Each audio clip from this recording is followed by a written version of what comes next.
the CHGO Blackhawks Postgame Podcast, presented by PointsBet. Use the promo code CHGO when you sign up and get 2 risk-free bets for up to $2,000.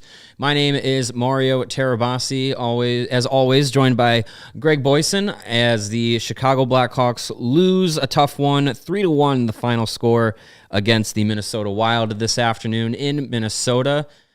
Just a game where we were talking about it just moments ago. Sometimes you just play a team that's better than you, and no matter the effort that you give out, you're just going to be outplayed. And I think that was kind of what we saw with the Blackhawks today. In a team that's in a really weird situation, coming off a big trade yesterday with an important player, you wanted to see the kind of effort level that they were going to have. And I'm not disappointed with their effort level, but again, the Wild are just a better team.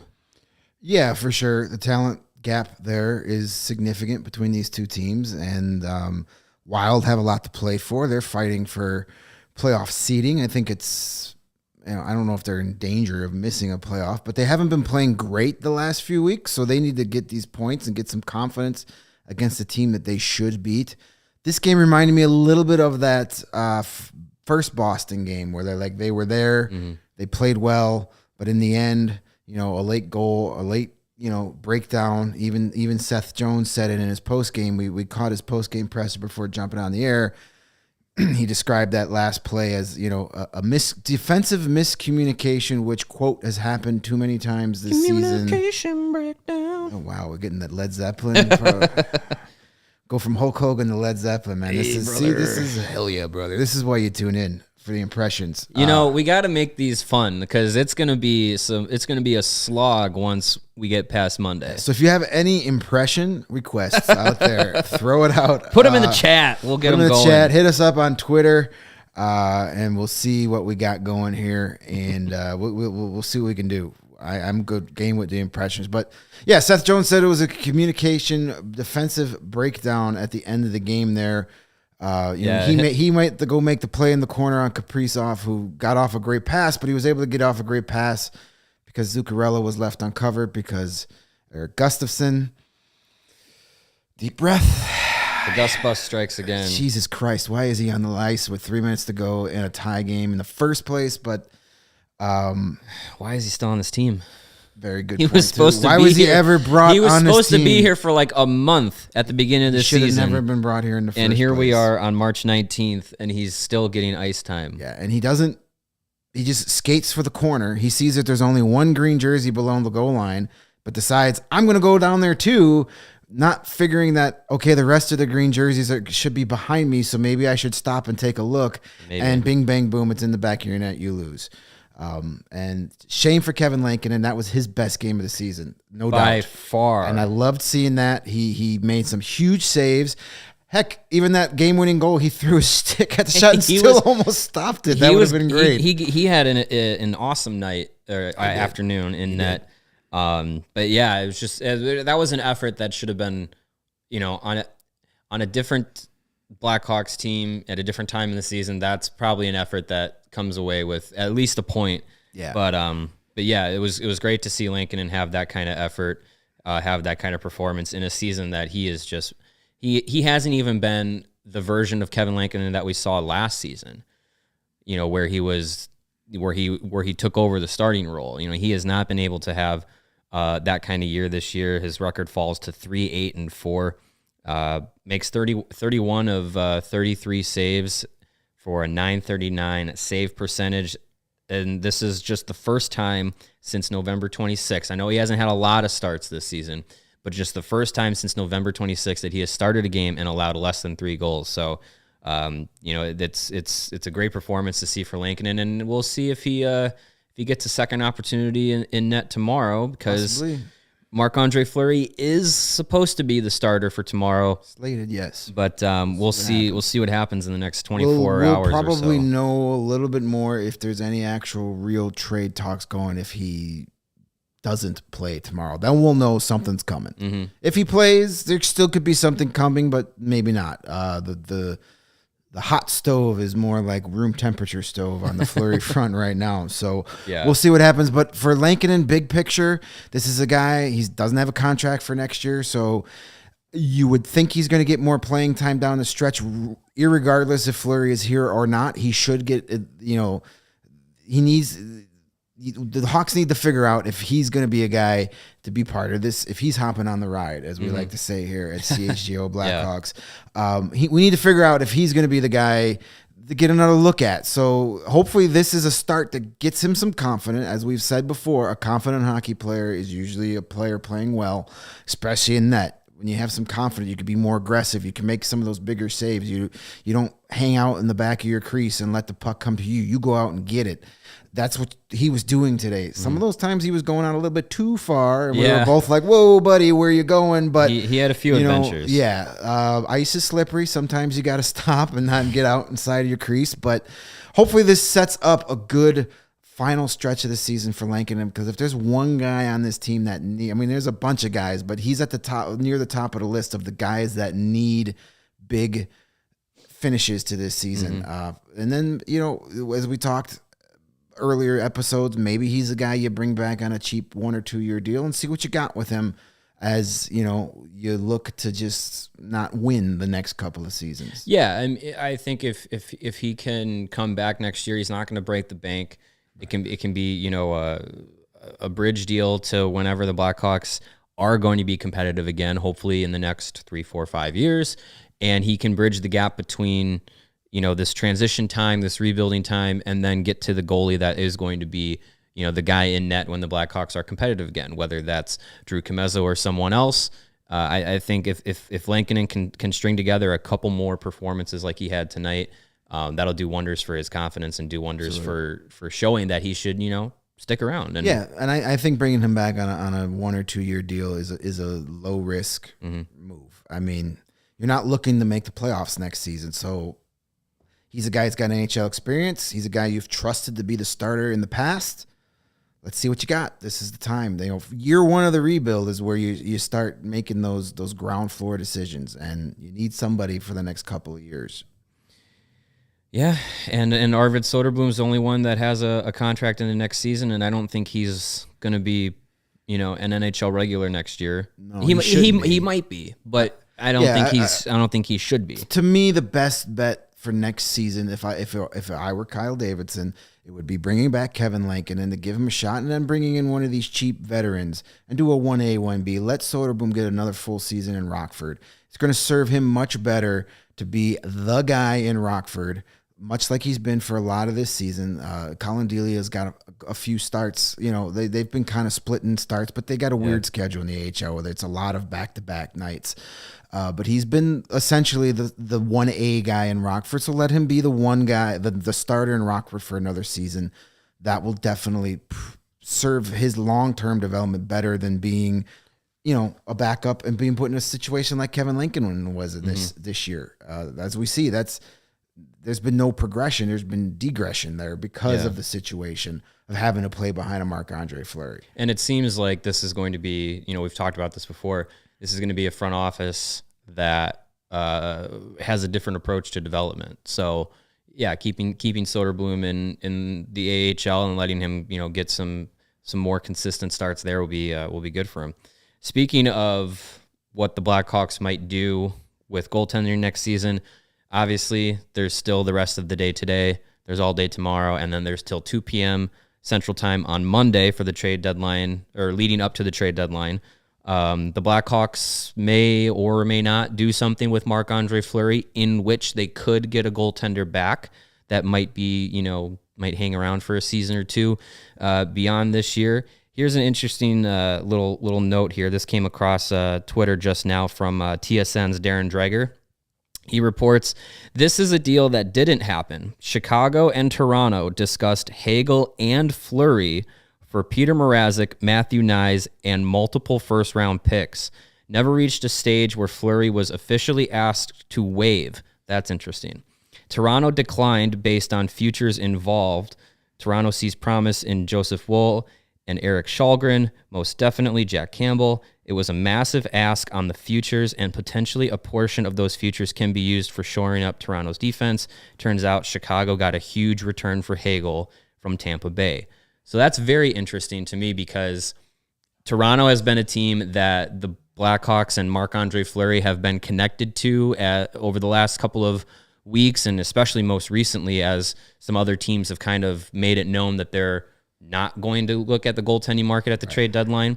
So interesting, the interesting to me, one, that a massive Hagel Fleury deal was potentially even considered.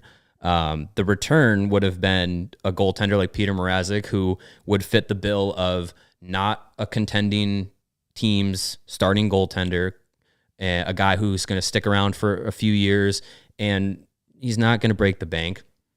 Matthew Nyes, who's a top prospect in the Leafs system, someone that I remember in last year's draft thinking if the Blackhawks could have gotten him in the second round range would have been nice, but ended up not happening.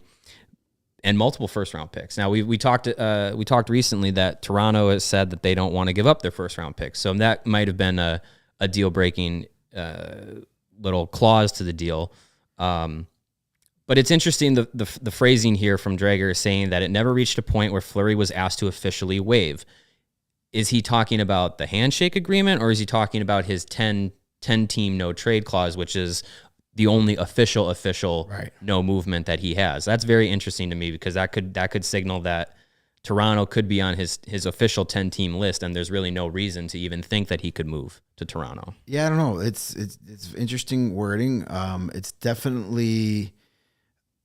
I mean, if that's what the Hawks were asking for, I kudos to Kyle Davidson for, yes. Hey, any negotiating 101, you start high, and right. That's very high, and then you work your way down and get what you actually realistically want.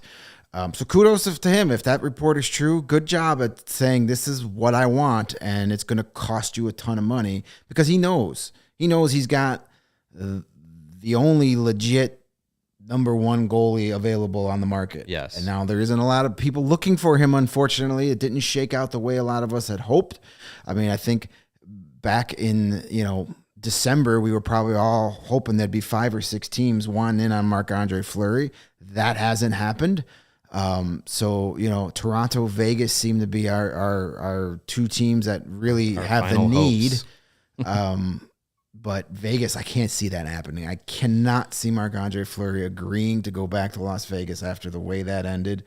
I would think I would be belly laughing for hours if that happened, because I would think that'd be the most hilarious way that this would end, that you gave him to the Blackhawks for nothing, and then we sold him back to you for a king's ransom. Mm-hmm. I have very little sympathy for what's going on in Vegas. I'm just kind of annoyed by all of them.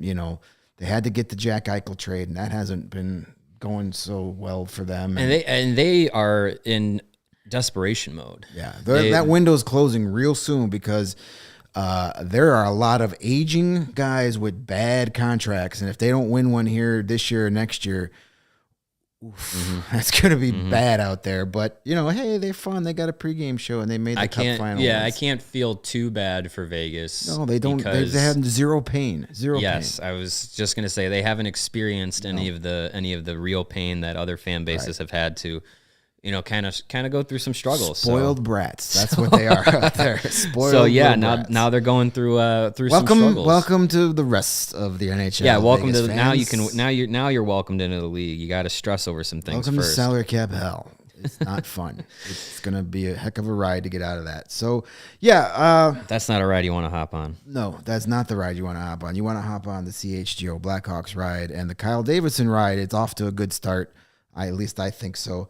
But good for him, again, good for him for being aggressive and shooting his shot. That's all you can ask. Yeah. Shoot your shot, set your price, see what you can get. And if you can't get it, well, it's better to try and have a team turn down a trade than to hold on to your trade assets and be like, well, we didn't get anything done. Well, yeah, if you don't go out there and try and make something happen, and you can't expect anything. So if there's no trade to happen, I mean, I want a big return for Fleury, obviously. I don't want him to be sold for pennies on the dollar, but I also, get something for him if you can, if it's possible. Yes, we all know all the outlying factors that go into trading Marc-Andre Fleury.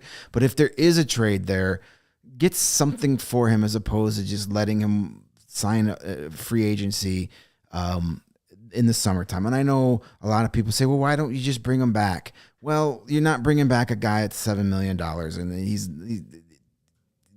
not going to get $7 million next year. But, I can't see Marc-Andre Fleury wanting to spend maybe his last year in the NHL playing for a rebuilding team when he could definitely get an option to, at the very least, be a backup or a 1B tandem goalie for an actual playoff team. Or he could get, he could sign as a starter somewhere. Right. I mean, if you're going to play for he'd be a starter here in Chicago, but wow, I just don't. A starter for a young team, right. A bad team, a team that's not going to contend. And then, a year from now, we're in the exact same position where we're saying, okay, now we got to move Marc-Andre Fleury. And now he's 38, and now his stats probably don't look as good. Right. And now, And I know a lot of people say, oh, well, he's a good mentor to have on the team. He's a good guy to have with these young players. And that's not wrong. But how many of these young players on the next year's Blackhawks team are going to be part of that team that's going to be contending again? Right. Can you even fill up a full line of guys you are sure that are going to be a Blackhawk when this team is good again? I thought Brandon Hagel was going to be a part of it. Yeah. As of now, I don't know if any of these guys are going to be here after yesterday's trade. So, 2009 was a good time to bring in veterans because you had your core established. You had Toews and Kane and Keith and Seabrook, and Patrick Sharp was here. And, you had some other young defensemen like Nicholas Jarmelson come up. So you had that core develop. You knew who these mentors, these player/coach veteran guys are going to be rubbing off on. Mm-hmm. Guys that you are here committed to winning with. That's when you bring in a John Madden. Mm-hmm. That's when you bring in these veteran guys to mentor the guys you know and have identified you're going to win with. Right now, there's none of those players here right now. Alex DeBrincat, you would think would be one. I'd like him to be one, but we can't say that for sure what's going to happen over the next couple years. Kirby Dach, maybe. I mean, there's been reason to consider moving him this year. I'm not an advocate of that whatsoever. You don't really want to move especially a guy. In the direction the team's going. There is no reason to give up on him when you're... And you'd be selling low. Absolutely. So, I think Dach will be around for at least the next few years, and we'll see exactly what he can be once he's had a full season. Hopefully he can be healthy. Hopefully he can get a full training camp. Get some confidence. That's what the kid needs. And get confidence. Get confidence. Start fresh. Game. I mean, he met with the media yesterday after Blackhawks practice, and he's not the most bright. No, that's not. Hold on. Don't laugh. I didn't. Let me finish. I was gonna say he's not the most. He doesn't have the most bright personality. He's a smart kid. I'm not. No, I wasn't. Kirby Dach, that dumb. No, I was not attacking his intelligence. He doesn't have a shiny personality to begin with, but he's not very outspoken. Right, but he was very. You could tell that maybe it was the deadline coming up, but you could just tell he was kind of like he just didn't come off as a kid that was excited about playing hockey. He's got no confidence. I mean, it's also probably nervous that some of his buddies are heading out the door. And maybe he heard a rumbling on his way because it was 20 minutes later that the Hagel stuff started coming out. Right, so, Dach, and the only other guy that I can even put in a group that you could say maybe is Lukas Reichel, but he's a big unknown. He's having a really good season for the Rockford Ice Hogs. But he's not in the locker room right now. Right. And we still don't know if we've seen a lot of guys have really good seasons in the AHL. It just doesn't ever translate to the end. Brandon Peary, Jeremy Morin. I mean, Dylan Secura. I mean, we can fill a whole hour show just on guys that were legendary AHL players just never found an NHL. Now I think Lukas Reichel is better than all those guys. I think he's got the NHL look, the speed, the feel. But you can't say without a shadow of a doubt that he's a core member of your next championship window. Yeah. So now's not the time to get those veteran guys. Yes, you're going to bring in some cheap veteran guys just to fill out your roster. Guys you can hopefully flip for assets at the deadline the next couple of years. Start building up that stockpile of prospects and picks. Mm-hmm. And yes, I get the Fleury would be a good mentor, but who's he mentoring that's really going to make a difference? He's not. I mean, I think we don't have our goal. If Drew Comessa was playing next year and he was our goalie of the future, then absolutely you pair him with a guy. But that's not the case. Yeah. So there's no reason to bring him back for $4 or $5 million. I get the Fleury love. He's a super great guy, wonderful human being. Nobody has ever said anything bad about him as a person. But it's fine. Let him be a super nice guy for a team where he can win. Mm-hmm. Yeah, and I think the Blackhawks, as far as the doing him a solid this season, if they do want to keep him around, fine. But it's a waste. It becomes a waste because you get him for free. You think, he's gonna help lead the team to playoff contention, and then by mid-season it was like, well, playoff contention's out the window. So now what are you gonna do? And not being able to capitalize on getting him for free this year and flipping him for something of value. Yeah. It becomes a waste. Absolutely. So even if you can't get that big haul you're hoping for, and he's willing to take a trade somewhere, get something, get a couple mid-round picks and a prospect, whatever you can. You basically got a free person to use to get some assets. So do your best to get something in the end. Absolutely. I think that's the best you can ask for, because look, if this report saying that Hagel and Fleury were put together for this massive deal, okay, fine, they get the massive deal from just trading Hagel. You can still get something of value from Fleury. There's still obviously teams that want and need help at goalie, and if it's not Toronto, I know we said Vegas, maybe there is a way that Edmonton gets in on it, even though they said that they're not going to be in on the goaltending market, or Colorado or something. My mind. But that's another. We're not an Oilers podcast. Have fun with Mike Smith.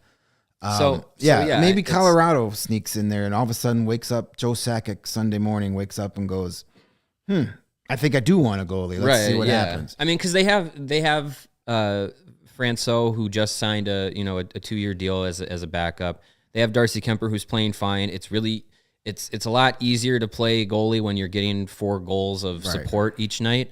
But I think if you're saying, okay, we have Kemper, we have Francois. You could have Fleury. I mean, I don't know why you don't go for it. You got to go for it. They don't have the assets to go for it, but they, Joe Sakic is a genius of somehow getting what he wants, even when you don't think he's got enough to pull it off. Exactly. I mean, look what he did for Devin Toews. He's fleeced the Blackhawks a couple of times. So never underestimate Joe Sakic. But yeah, Colorado, they should be a team that's willing to pay a price this year, because they're starting to remind me of those Hawks teams where it's like you've got all these great young players, but eventually they're going to have to go away because you can't afford to re-sign all of them. Mm-hmm. McKinnon's got the huge deal. Makar signed the big deal. Some of these guys are going to be salary cap casualties. We know what that's like here in Chicago. We've seen talented young players have to get traded away because you simply can't afford them. So, maybe Colorado says, well, this is maybe our last chance to have this particular group together. We got to go for it. Nobody cares. Fans don't care. Fans of championship contending teams don't care about next year. We didn't. No. In 2010, 2015, we didn't care about next year. We wanted to win now. They had, yep. And thankfully we got those 3 cups to celebrate. It worked out, yeah. So I'm going to do something here that will be a bit of a preview of what we're going to run through on Monday. And Greg, I don't want to offend you. I stopped listening to you for about the last 30 seconds because I'm here on Twitter. Don't worry, I wasn't saying anything important. So I'm here on Twitter, and there are 2 trades that have just happened. All right. The Minnesota Wild are they just played. Obviously, you watched it. They've just been off the ice for maybe an hour. They have acquired Nicolas Deslauriers from Anaheim for a draft pick to be named soon. And then the other one I saw here, the Bruins and the Ducks have agreed on a Hampus Lindholm trade. So the Ducks are open for business, and they are making deals with the Bruins to send Hampus Lindholm to Boston. and with the Wild, who just got off the ice, like I just said, getting Nicolas Deslauriers. So things are happening as we are reaching the trade deadline. And the one deal there that affects the Blackhawks is that Lindholm trade, because the Bruins have been one of the teams looking for that help. Left shot defenseman that Calvin DeHaan's been linked to. So that takes them out of the market for Calvin DeHaan, you would think. Deslauriers to the Wild, I mean, that's not something that gets you super excited, but he's a nice. That makes the Wild an even. Well, yeah, they're already a hard team to play against. That makes them even harder. He's another one of those tough grinder guys that's going to knock you into the third row if you let him. So he makes them tougher to play against, especially when playoff hockey rolls around. I mean, they got some physical. I mean, they're starting to build that team like an old Norris division team, like an old North Stars team that Pat and Edzo wouldn't stop talking about the whole afternoon. Story time with Pat and Eddie. Oh wait, there's a game going on. Well, I don't blame them. No, I don't blame them either. For the first period and a half, 2 periods of that game, it was Pat's checked out a long time ago, and nobody can fault him at all not for at all. how all this has gone down. So listen, the stories they were telling about the old North Stars to me was far more entertaining than most of that talking game. about the game. Yeah. Walk away. So it's looks like Frank Saravalli here of Daily Faceoff is saying that it is Deslauriers to Minnesota and a 3rd round pick going to Anaheim. And as I'm looking here for the update on Lindholm, I know this is great audio. No update on the return for Lindholm yet, but looks like he is headed to Boston. And yeah, that's interesting for the defensive market and for Calvin DeHaan. I mean, there's a lot of teams out there that are looking to boost defensive help. Boston was one of those teams. Minnesota obviously was in on helping their blue line, and teams like I don't want to turn into a Leafs podcast, but Toronto was looking to improve defensively as well. So every move, turns into how does it affect the Leafs, yes. Of course. But yeah, so I mean that now Lindholm off the market. We know Mark Giordano is out there and available from the Kraken. So it'll be interesting to see how things shape out for Calvin DeHaan, but he should be one of those guys that will be on the move in the next couple of days. And we'll see what Kyle Davis has up his sleeve. But I mean, we were talking earlier today about how it's kind of an awkward schedule for the Blackhawks leading into the trade deadline, because you have an afternoon away game on Saturday today, and then you fly home tonight, and then you have tomorrow night's game against Winnipeg, and then you have the trade deadline at which ends at 2:00 on Monday. So it's a very awkward timing of trying to get trades done. But for the Wild, they really don't care about timing, because they're making deals as their players are still probably getting out of the locker room. So it's the final countdown, and we'll have more of this kind of talk around the league as the trade deadline closes on Monday. Big show Monday, big show coming up Monday here. Supersized show. We're gonna have 2 hours worth of Blackhawks trade deadline talk, and our good friend Jay Zawaski. It's gonna be his first day as a full-time member here at CHGO. We can't wait. That'll be his first full day here, and we're going to be here bright and early Monday morning. The 3 of us, we're going to set up our little station here, and we're going to have a war room. We're going to hopefully have a lot to talk about. We'll go on the air Monday at 1 p.m., so we'll get that last hour of the deadline. We'll be able to bring to you all the big last-second trades, and then we can spend the second half of the show kind of digesting it and seeing what happens. So what happens as the deadline ends, and as the final trades kind of trickle through, we'll see if the Blackhawks are active on Monday. If they don't have, if they haven't sold off the final pieces of final pieces that weren't bolted down by Monday, we'll see what they do to be active as the deadline closes. So yeah, it's gonna be a fun day on Monday. I'm looking forward to it. Gonna get Gonna bring in 3 or 4 phones to keep up with it, even if three of them don't work. At least I'll look like an insider. I think I've got an old StarTech in a drawer somewhere I can bring in. I'll get my first Nokia cell phone back. That's somewhere in my parents' basement. Yeah. So Monday's gonna be a good show. Monday's gonna be a lot of fun. Looking forward to it. Yeah, busy week next week after the trade. I mean, we got busy week coming up. Blackhawks Jets tomorrow, so we'll have another post-game show here from Studio B tomorrow night. Trade deadline show, and then 2 late-night games. We're going to be for West Coast road trip. Yeah, Wednesday, Thursday, back-to-back 9 p.m. games, and we will still be in the studio. We'll be here. So welcome in, Jay. You get to stay up to 3 in the morning right off the bat. So it'll be fun. So for all you third shifters or all the night hawks, people who have insomnia, we will try and do our best to cure that and put you right to sleep. Better than a warm glass of milk than listening to me rant about hockey at 1 o'clock in the morning. Well, it'll be fun. I like the idea of the CHGO Blackhawks podcast after dark. After dark, yeah. We'll get a. We'll crank it up to a PG-13 rating. Yeah, there you go. Maybe we'll one of us will say ass or something. Yeah, that'll be Jay's job.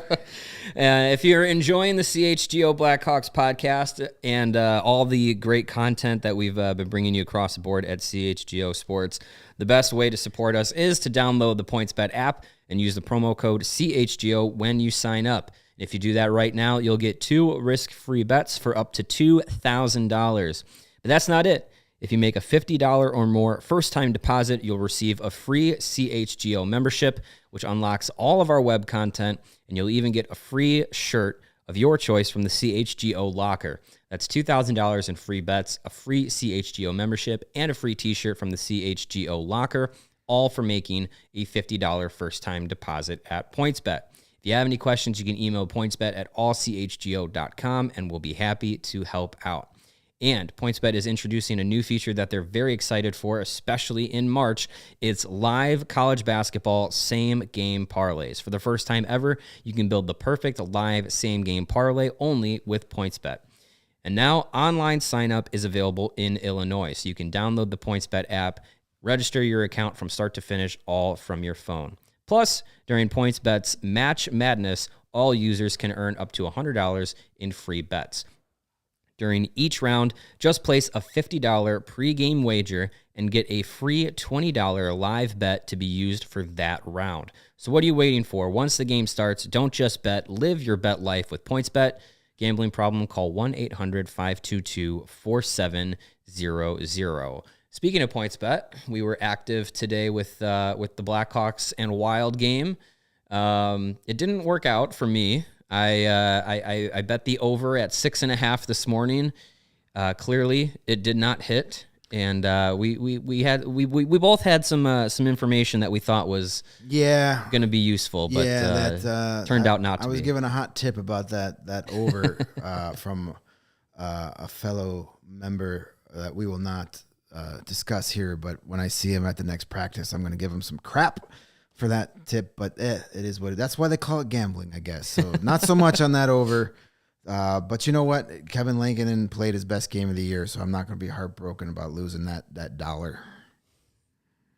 I am heartbroken over my 50 cents. But yeah, but you hit on the North Carolina. That is true. Game, you're still ahead for the day. We were watching the North Carolina Baylor game, and I when I was on the PointsBet app this morning, I was looking at the early NCAA games, and I was just like, what's a good one that I can, maybe just make interesting? And Baylor UNC, I was like, let's see what UNC can do, and I bet UNC on the money line, and it paid off. So that was a good use of my 50 cents. It made you nervous there, but they pulled it off in the end.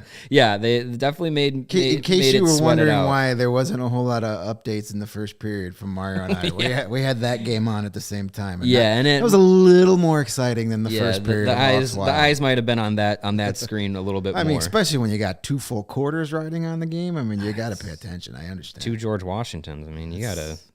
You really got to sweat that one out. That's college fund money right there. But yeah, so getting back to the game for the Blackhawks and the Wild, I did want to touch on some of the players that made their NHL, or not NHL debuts, but team debuts. The 2 guys coming to the Blackhawks from the Tampa Bay Lightning in the Brandon Hagel trade, Taylor Radish and Boris Kachuk. Both of them got some pretty significant looks today. Taylor Radish, 15 minutes of ice time, including 1:46 on the power play. Kachuk with 12 minutes and 24 seconds of ice time, getting 1:43 on the penalty kill. So they got some, significant time in there, and they have, just like Hagel, they went through a wild kind of 24 hours, pun intended, 24 hours for themselves to come from Tampa Bay to Chicago or to St. Paul actually, and get thrown right into the lineup. Right.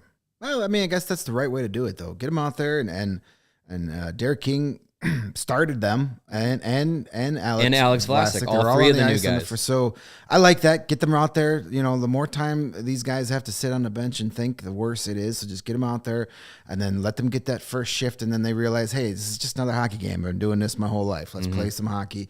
They both of the Vlasic we didn't see a whole lot of. 6 minutes, and 10 seconds. I mean. What's the point? But okay, whatever. You got him his NHL game. Maybe he should have been on the ice instead of Gustafsson in those last couple minutes. But I mean, at least he could have learned. Obviously, Gustafsson's never going to learn at this point. So let the kid learn. Let the kid learn that lesson because that ship has sailed on the Gus bus. But no, Radish and Kachuk, they had their moments where they were noticeable. Kachuk had a great look late in the game. Yeah, he knocked down that saucer pass and showed some soft hands. He got slashed on the hands, no call.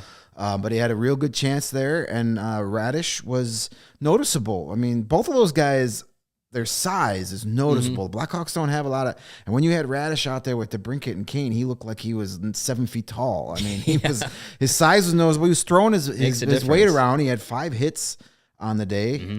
So he was being physical. So, I mean, that's from the home team scoring. So he probably had an 8 or 9, actually. You know how those things are, graded. So he had a block shot as well, got some power play time. It was nice to see that. Kachuk had some PK time too. So King was giving him some responsibility and why not? Why the heck not? We know what we have, and a lot of it's not great right now, so and get it the might new not guys be in there. around for much longer. So yeah, give the new guys some runs, some looks. It was fun to see at different points of the game because the Blackhawks went 11 forwards, 7 defense, so the forwards and the defensemen were rotating throughout the lineup. But it was fun to see Kinger putting together the Strome, DeBrincat, Radish line, the old Erie Otters line out there. But yeah, I think with Radish and Kachuk, it'll be interesting to see what they do the rest of the season. I have no reason to believe that they're not going to be in the lineup every night because they were buried on a very stacked Tampa Bay Lightning team. So you come to Chicago, it's not as stacked of a lineup clearly, and you're going to get some opportunities. So for their first go of it, having just arrived probably early early morning or late last night, and jumping into the lineup and kind of just playing off instinct because there's only so much X's and O's from the team that you could pick up in a short amount of time, especially without a morning skate today. Like they just kind of jumped on the ice and said, "Here, I'm just gonna play on instinct," like we said. Tough situation, especially for two guys that have very little NHL experience. Both this year making their NHL debuts. Right. So you got two guys that, this is a new experience for them. So you know what? They didn't do anything that cost you that game. So that's all you can ask. So it was I don't want to say impressive, but it was to a degree. They were fine. So they were fine. You couldn't ask. It could have gone a lot worse. So as far as that situation and how they played, it was encouraging. So let's see some more of them. See what we got. There's some guys in this lineup that won't be here, probably, Ryan Carpenter is a guy that may be gone. We've talked about Kubalik. We know the guys that may be gone. So there's going to be some time on ice, increased roles. So let's start giving it to these young guys. We know what we got in some of these guys. We don't know what we have in the others. Mm-hmm. We got 20-something games to figure it out. So give them all the ice time. Let them play 40 minutes a game. I'll suspect that Alex Vlasic gets more than 6 minutes tomorrow night. I think so. I think he'll again be in the lineup. Maybe it's out of necessity if Dahan is gone by puck drop tomorrow, but I would believe that Alex Vlasic is going to play in Chicago. Yeah, and with it being a home game, you get last change, so King can protect him a little better. Mm-hmm. So maybe that had something to do with it. He can put him out there in against matchups that are a little easier for him, a little better suited for him. So I would definitely hope that if he's in the lineup, which he should be, there's no reason to pull him out of the lineup. Otherwise, why is he here? Mm-hmm. And yeah, give him 12. 14, 15 minutes tomorrow night in front of the home crowd. The home crowd. The home crowd. The Wilmette native playing at the United Center in front of native for his boyhood team. Wait, Sharks, actually, Sharks aren't in town. Actually, that's not the case. He grew up rooting for the Sharks because his cousin played for the Sharks. Yeah, so it's hard to blame. But so that'll be. I really hope we do see more of Vlasic tomorrow night, and we spoke about it earlier this week when after Thursday's practice, Derek King was a little hesitant on what game he wanted to put Vlasic in for, if he wanted to wait to play him in a more favorable matchup against Winnipeg, as Winnipeg, they're fighting for their playoff lives to see if they're gonna sneak in, but Minnesota's a much tougher team and a more well-established team in the playoffs, but. I think we'll see more minutes for Vlasic, and it'll be good to see what the kid can do. And we talked about the Dahan trade might be coming in the next couple of hours before puck drop tomorrow. So we'll see if that lineup spot just naturally opens up. We talked about PointsBet earlier. If you really enjoy the CHGO Blackhawks podcast, the CHGO Sports podcast, again, the best way to help us continue to grow as we're bringing on Chicago Sky podcast we got going on. We got all the teams covered in the city to help us continue to grow.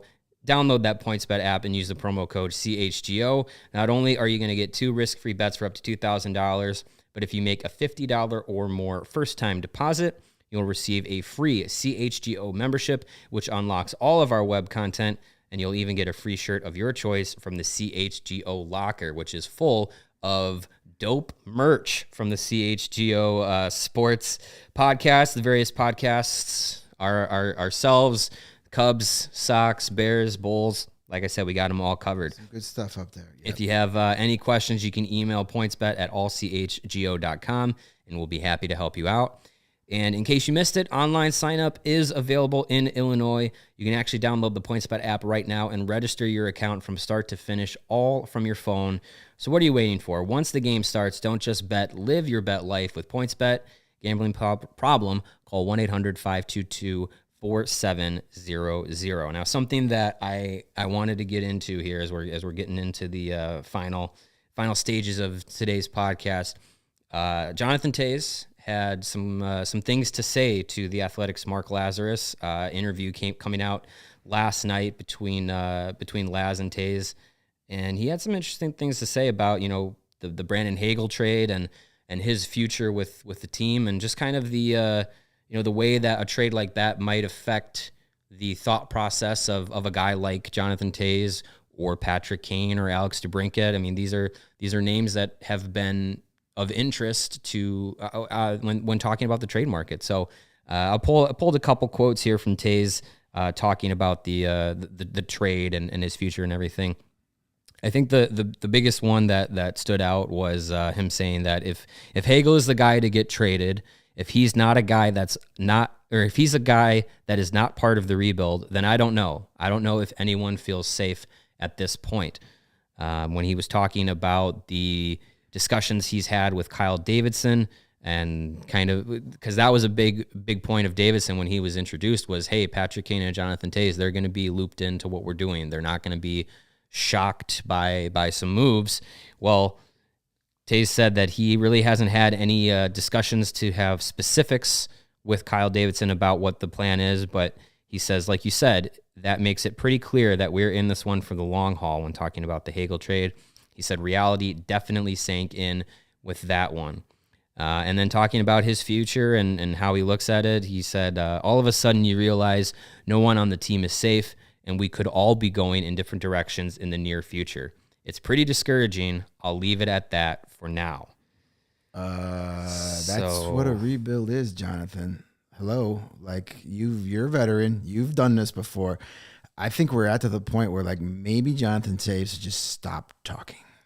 He's not had a good year in front of the microphone this year. Yeah, it's not been a banner year for the old Jonathan Toews interview this season. So yeah, I mean, you can't expect him to be too brutally honest and say, right, well, yeah, it sucks, and I don't think Kyle's doing the right job, and I'm out of here. Trade me. You're not gonna get him to say anything like that. But it is interesting to kind of see that,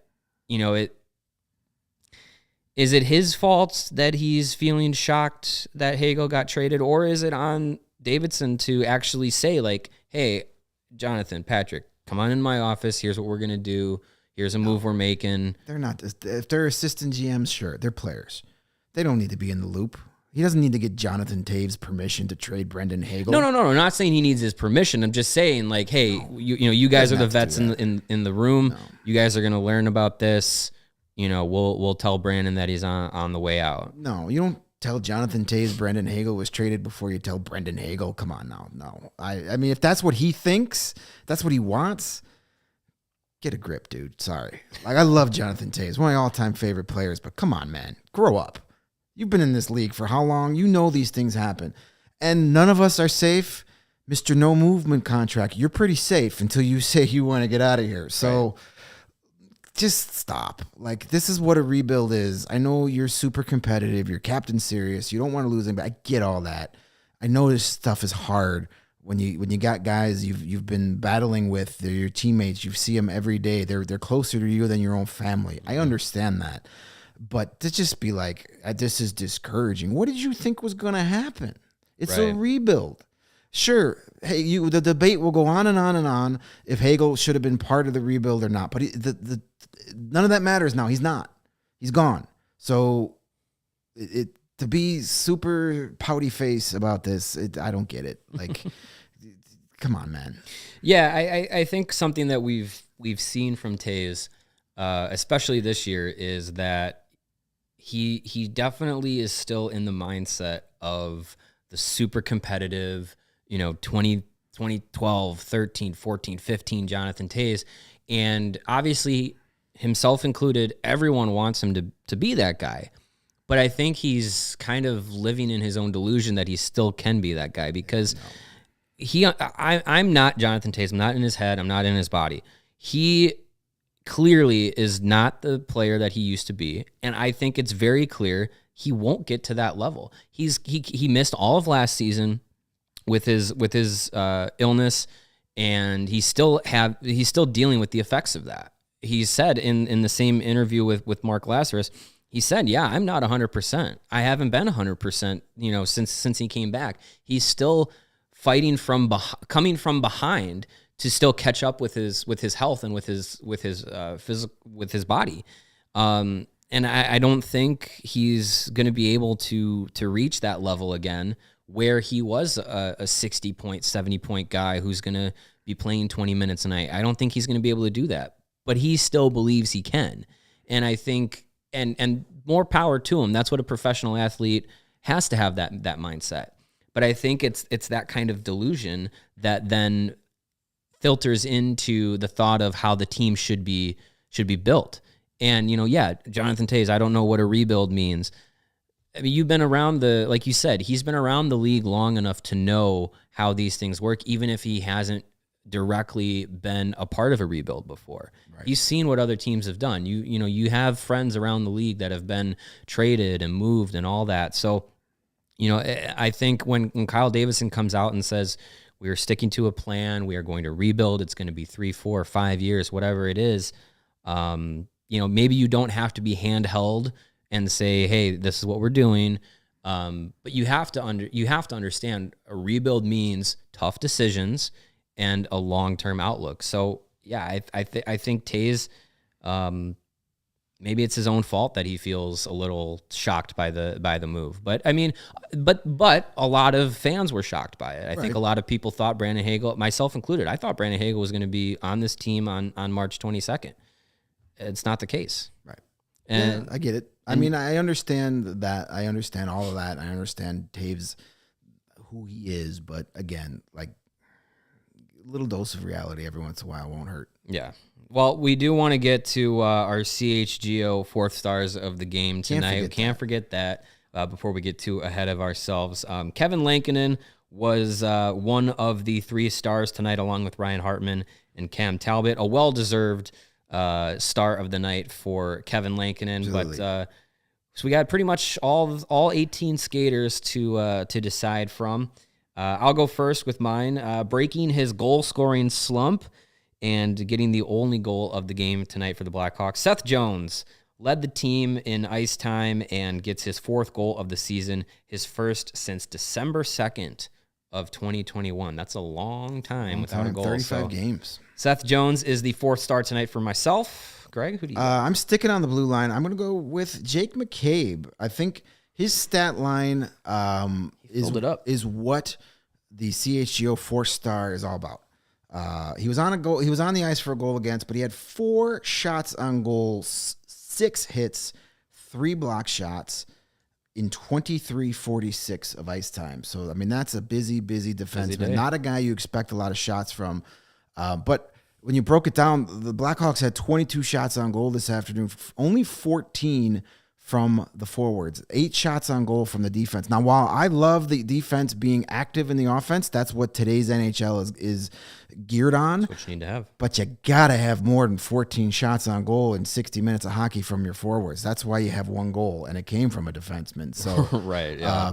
The 2 different subs, but Jake McCabe is my guy. Great game by him, and it's a guy that needs to string a few of those together. It's a guy we've talked about. He's struggled this year. Yeah, and that's, McCabe's a player that, you've probably won't be a trade deadline deal, right, but is someone who I think a lot of people are starting to be like, what is his role here? What is his future here? So he will be a guy looked to be moved for assets at some point. So the more these games he has, the better, the better are his odds to stick around in Chicago. But there's been a lot of talk about Seth Jones and his lack of goal production. I think this afternoon's goal was a big one to get off his back, and I'm sticking my heels on the ground on Seth Jones tonight. All right, I'll do it. I've been the Seth Jones cheerleader since day one. I've been telling people, hey, there's Gail. She knows. She's listened to me defending Seth Jones for months. He's had a fine season. Yes, he has. I know some people will definitely never give him the credit that he deserves because of the way he got to Chicago and the extension. And none of those things are his fault. No. If someone's given you $9.5 million for the next 8 years, are you going to say no? No, obviously not. The next athlete to say, no, I think you're paying me too much money is going to be the first. So none of those things are his fault, and he's the best defenseman on this team. It's not even close. So Seth Jones is our CHGO 4th star of the game. There you go. Come down to the studio, Seth. We'll give you your free shirt. Your free shirt, and you can pick up some athletic greens. They provided us with some. Seth looks like a guy that would enjoy a nice big glass of a nice AG1 shake. Yeah, I think he would. Athletic Greens, they've come on board as a sponsor for us. I know we talk a lot about points, but Athletic Greens is hopping on the ride with CHGO, and I've been pretty happy with their product so far. Their AG1 supplement has been great. It's a formula designed to improve your gut health, optimize your immune system, and give you some more natural energy. And in just 1 scoop of AG1, you're getting 75 high-quality vitamins, minerals, whole food source superfoods, probiotics, and adaptogens to help you start your day right. And it's great for people who have different diet lifestyles, like gluten-free, keto, paleo, vegan, dairy-free, whatever it is. With AG1, you're good to go. It's an easy-to-incorporate habit into your life, no matter how busy you are. Small, once a day, and it's got big benefits. Right now, it's time to reclaim your health and arm your immune system with convenient daily nutrition. Just 1 scoop in a cup of water every day, and that's it. No need for a bunch of different pills and supplements to look out for your health. To make it easy, Athletic Greens is going to give you a free 1-year supply of immune-supporting vitamin D and 5 free travel packs with your first purchase. All you have to do is visit athleticgreens.com/CHGO Blackhawks. Again, that is athleticgreens.com/CHGO Blackhawks to take ownership over your health and pick up the ultimate daily nutritional insurance. So we're going to wrap it up here pretty soon on the CHGO Blackhawks podcast, but want to follow up on the news that we spoke about around the league on the trades that have happened while we've been on the air. Trade call has not happened yet. This is from Pierre LeBrun.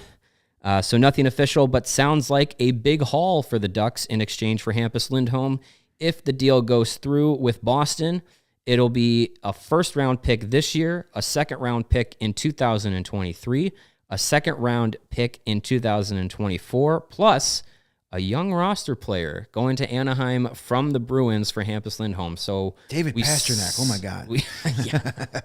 That is a blockbuster. He is young, yes, but I don't think that'll be the return. But yeah, I mean it's quite the haul. I mean we saw what Brandon Hagel got, and Hampus Lindholm. He's going to be helping the Ducks, a team that surprisingly was competitive this year. You know, they're kind of in their own rebuild formula right now. So I mean that's quite the haul for a defenseman of Lindholm's caliber. But it makes you think, you know, once some teams miss out on some defensemen that need defensive help, it might drive that price up and that desperation up for a guy like Calvin DeHaan. And that's a good move for Boston. Fills a need, gets them a younger, good defenseman, and you know that's a team that needs that shot in the arm. Like, oh my God, they want us. They believe in the front office believes in us. It's time to make a move, and it's time for us to go knock out the Maple Leafs in the first round again. I mean, hey, unless they get Marc-Andre Fleury, that might end up being the case. Dubas is too scared. So I think you know you're going to see a lot more of that as we get closer to Monday. Again, reminder: the big trade deadline show on Monday, 1 to 3 p.m. Central Time. Myself, Greg, and Jay will be covering everything that happens over the final day of the trade deadline. We'll see what the Blackhawks do. They might be very active on Monday if they don't make any more moves in the next day or so. So we'll see what happens. But yeah, it's been exciting to see what the future holds. I think the Brandon Hagel trade clearly said the rebuild is on, yep. And it's, you know, keep an eye on the long term for the Blackhawks. It's not going to be quick unless they really hit on some of these upcoming trades and get some big hauls. We're hopping on the ride for the long haul. Yep, and that ride includes a stop here tomorrow night, post game after Jets. Maybe we'll have some more trades to talk about, but you know, at the very least, you're going to get some Hawks Jets conversation, which should be scintillating to say the least. We'll see. We'll see. We'll see who's in net. It may be Kevin Lankinen, it may be Marc-Andre Fleury. We don't know. Could be you or me. Let's get weird. Let's get weird. Well, that'll do it for this edition of the CHGO Blackhawks podcast. For Greg Boysen, I'm Mario Tirabassi, and we'll see you all tomorrow.